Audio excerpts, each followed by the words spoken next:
Hey there, guys. We've got news for Global on December 29th, and saying that we have news is stretching it.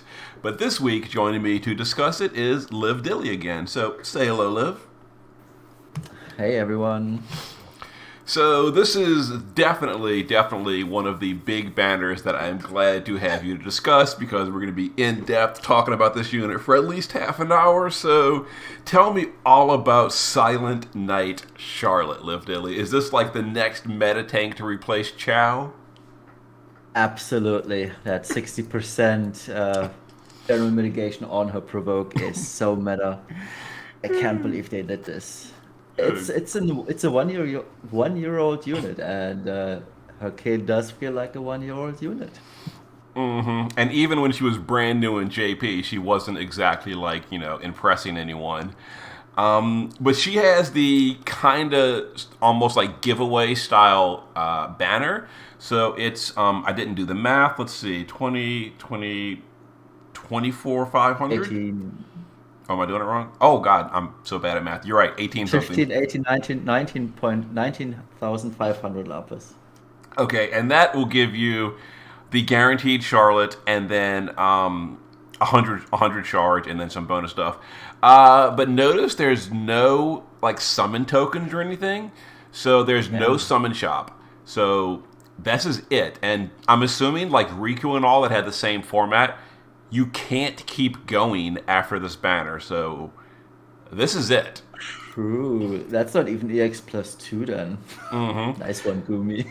There are 30 login shards, and there's probably going to be the 20 shards you can buy for a 2200. So that would be EX2 if you go 2200 additional on top of that. But Yeah. did Riku have those in like Final Fantasy One Last Wall and all that? I don't remember, honestly. Well, the good thing is it doesn't really Hmm. matter because no one's actually pulling for this girl. Wait, maybe I am. The STMR isn't half bad.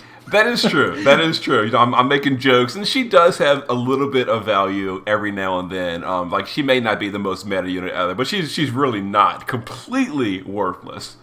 And she's getting an upgrade. She's getting an upgrade as well. So we'll talk about that in a minute. So her upgrade is to her SLB. Now all right, we'll talk about it right now. So the description is the exact same as JP. So we're going to pop over to the JP page. We'll go down to her SLB. Now in JP, this was the SLB. It was a 300x Spirit with 85 attack, 89 magic break, 75 mitts, and racial mitts to dragon and insect. So what do you think the global upgrade is going to be, Liv Dilly? Because the effects are all the same, so it's got to be just a numbers change. Yeah, I would probably imagine the SLB damage to be scaled up to 350, maybe 400x, but that's about it. I can see them buffing mitigation. I'd be happy if they did because 85% damage mitigation and magic mitigation would be pretty sick. That'd be in line with Ronda, and if that were the case, we'd have a female Ronda, so to speak. That'd But I be don't see that happening. That'd be really good. Now, one thing I will point out for Charlotte. So while as a an actual tank and all, she's whatever. Like she'll get the job done, but she's not doing anything special.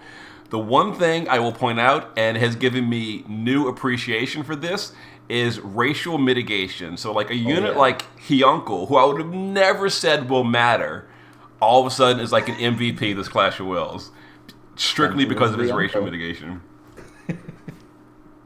Yeah, you used him for rank one and a bunch of other people Yep. too, because he's really helpful for these racial mitigations when the boss hits really hard. Indeed. So that dragon insect it's a strange combo to be honest.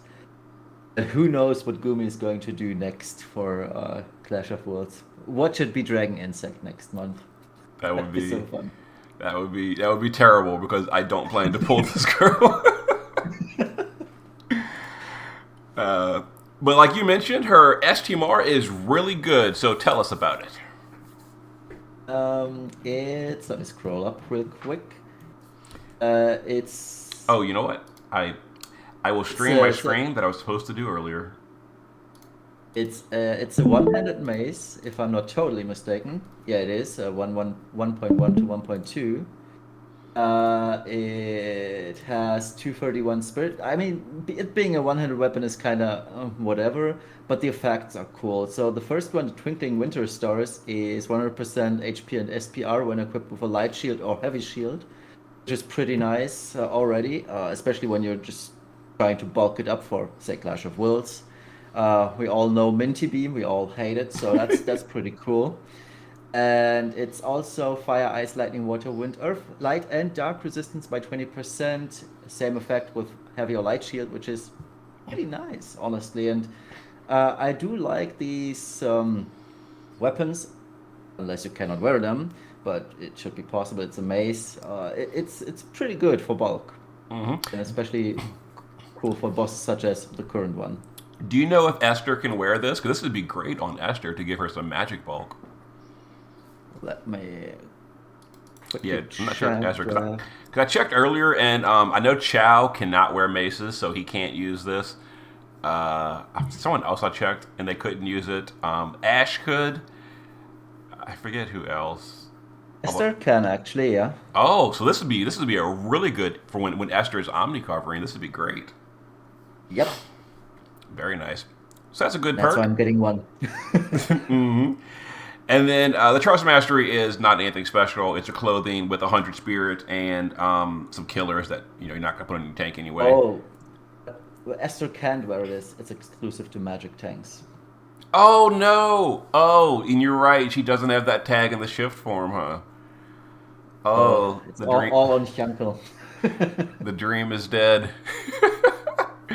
So yeah, that's really limiting then, because then you can't put it on like support units. I totally overlooked that. Oh wow. The same applies to the TMR, sadly. Hmm. And this one is well, if you can't wear heavy armor, then I guess it's okay. But Wilhelm's SGMR is going to be just way better than this on pretty much everyone. Yeah, that's true. But still, I still like the STMR, and maybe we'll get another Magic tank anytime soon. I mean, we got Lilith, even though we didn't need a new physical tank at all. So maybe we'll get a magical tank within the next, I don't know, 4 or 5 months. Unless the Magic tank has a cooler weapon. I don't know. That'd be pretty cool. Although global exclusives, just about 19 out of 20, their STMR is a weapon. Oh yeah, right. So yeah, that's super cool. And then her Grandis, whatever. So as far as her Grandis, I will mention that is a little special. It's 99 AOE magic mitigation for 1 turn. So we have this already with like Songstress Yuna, but it's cool to have it on a dedicated tank. So that can be useful once per fight, I guess. Other than that, there's not much here, really. Okay, you can stack it. You can put Charlotte and Yuna on the party and have 2 turns of 99 mitigation. Wow. That is true. That means you can get Big past brain plays. turns 1 and turn 2 on the Ginger buff. Yep. That's the only unit on the banner. So her card is like okay. It's not anything super great. It's 100 spirit, 1,000 HP, guts, some flat stats for tanks only, and it is 300, not 500. So, and then some killers. Not the greatest card. I probably will never use this because other cards are just way better. But I guess it's there. It has a neat animation, so don't mind. And we are missing Christmas Domino, which was her banner mate in JP. Do you think Global is going to be skipping that entirely, or is that going to be like the New Year's unit? What are your predictions, Liv? I'm gonna say it's going to be our Christmas unit 2023. Oh, Just geez. because.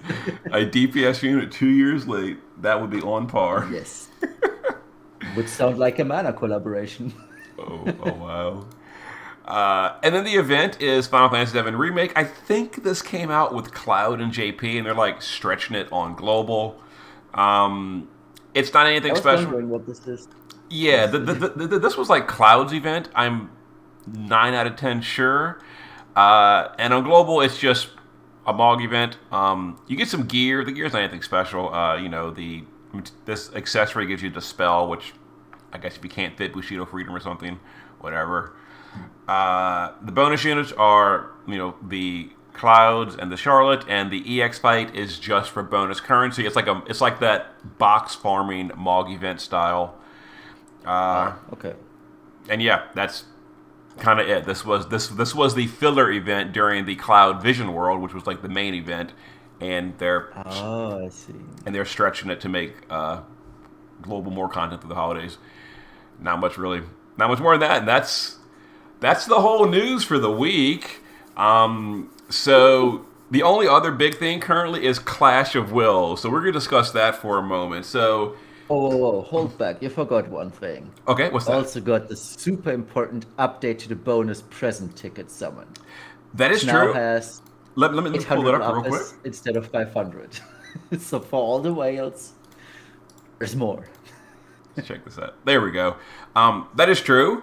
So bonus will be updated on January 19th. Keep that in mind. So don't use your tickets on Thursday if you want to use this. The old tickets will be the new pool, but not until January 19th. So this is an early notice. But you're getting more presents if you have these tickets. All of there you go. this. You'll never get. Instead, you will get Ascension Pearls, select summon tickets. Woo! Yeah, I'm browsing through here, and I'm not seeing anything super great. I guess the 1/10th ticket can sometimes do something. 10 UOC. I mean, not anyone who really needs them, but I guess that's a big jump, 1 to 10. Other than that, yeah, it's getting better. So sure, whatever, great. More incentive to whale. I appreciate that. Mm-hmm. And then we've got the Gingerbread Man. Oh, the wiki didn't upload the sprite. Sad face. Oh well. Oh. So, is this a good Clash, Livedili, or is this one a flawed Clash? What are your thoughts on this one? We'll talk about this to have something to discuss. Love it.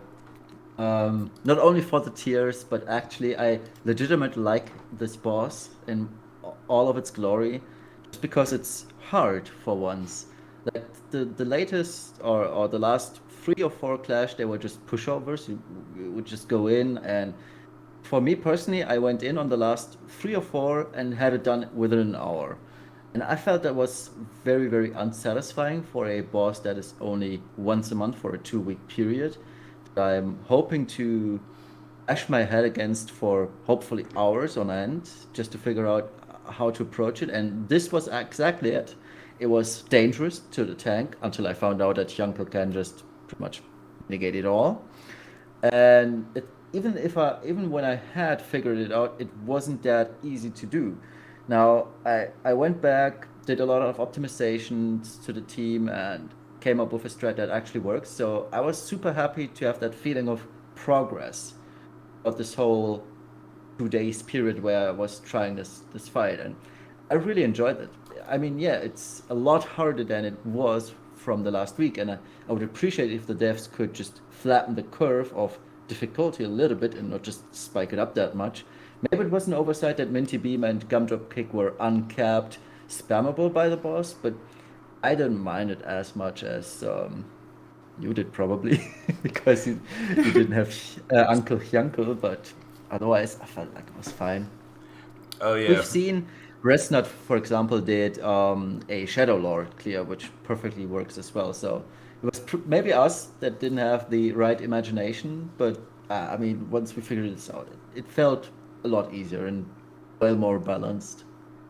Yeah, for me, it was like my biggest complaint, like you mentioned, is the RNG factor. Like the tuning of it being challenging, I'm fine with, and I'm kind of glad that it's hard as opposed to being just a pushover, exactly like you say. For me, it's just the RNG, because I don't like when a clear is so heavily reliant on that. And for example, if you're using like Esther Hyunkel with Omni cover, then the RNG is less of a big deal because you've got a bigger I lose point, because the boss can do, let's just make up a number, like 6 Minty Beams, and you can still survive it because of the mitigations. But for my clear, I didn't have like Hyunkel and Omni cover, so I was relying on literal RNG, because if he did like 3 of the kicks per turn, I was just dead on some turns because I didn't have the Omni cover. And that for me gave me a huge headache because it was very frustrating because I was going in and it's orange, just RNG because I don't know. I don't like when the boss can just decide to do so many more attacks one attempt and other attempts not. But that was Yeah. my big complaint with this one.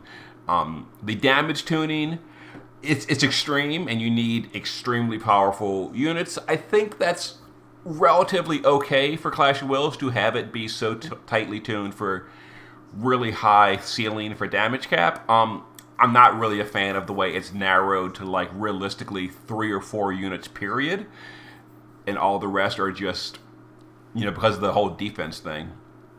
But Yeah, but I feel like the defense thing is okay considering that especially A2 and 2B are so much more powerful than Ayaka is, for example.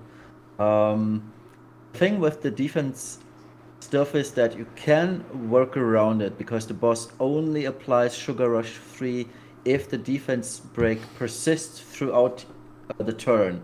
Meaning, if you dispel the defense break on the same turn that you're bursting, which obviously sacrifices the turn of a unit, the boss doesn't apply Sugar Rush 3, and you can circumvent this whole charade all around and still use physical DPS. yeah, I've tried that a little bit. Um, it works for me in like phase 1, and then it should in phase 3 by calculation. If that's what I would save the big burst for. But the clear I'm trying, it's struggling in phase 2. That's the problem I have because the action inefficiency to break, re-break every Oh turn, yeah. and getting through phase 2 within like 3 or 4 turns is a struggle. I'll keep playing with it, and maybe I'll figure it out before Clash Kiko ends. could be good. Who's that? Kiko could be good. She has 85 breaks on her Brave Shift ability. I Oh forgot the yeah, name, but yeah. she So has it, like, yeah. like break and chain. I haven't tried her. I've considered like I can put her in and give an attempt at that because she is good for the light imperil field if you're going with a physical team because the near. Haven't tried that yet. Some suggestions were like to use Vayne because he can dispel and break at the same Oh. turn, and I gave a try to that. The issue I ran into there is he cannot reapply weapon imperils, and you're not using LB every single turn with 2B, so you're not reapplying the weapon imperils every turn, and that ran into a problem for me, which was kind of shut that idea down for me at least. Hmm. I see. The other issue, the only real issue that I have with this boss is more of a state of the game itself issue. While I do like that the boss has basically 3 phases, it doesn't line up with where our units are at. Yaka has effectively 2 turns burst with a 150% M, but realistically just one. Because the huge burst is on Finale, which is a single use ability. Then we've got the near units with the 150% amps that have a 2 turn, effectively 1 turn of effect, meaning one max burst per fight. And this boss wants you to burst it, technically speaking, 3 times, but our units don't fit that whole gameplay workaround. So what you're left with, you're looking for units with consistent damage or sustained damage throughout an entire 10 turn period. We don't have those, other than maybe Ayaka's inflated numbers for this clash because she was specifically made for this. But if the next boss was one more of these things, we'd only have that one single unit for the next clash, and that feels really bad. And it doesn't fit with the game's overall vision that everything is centered around one single burst turn.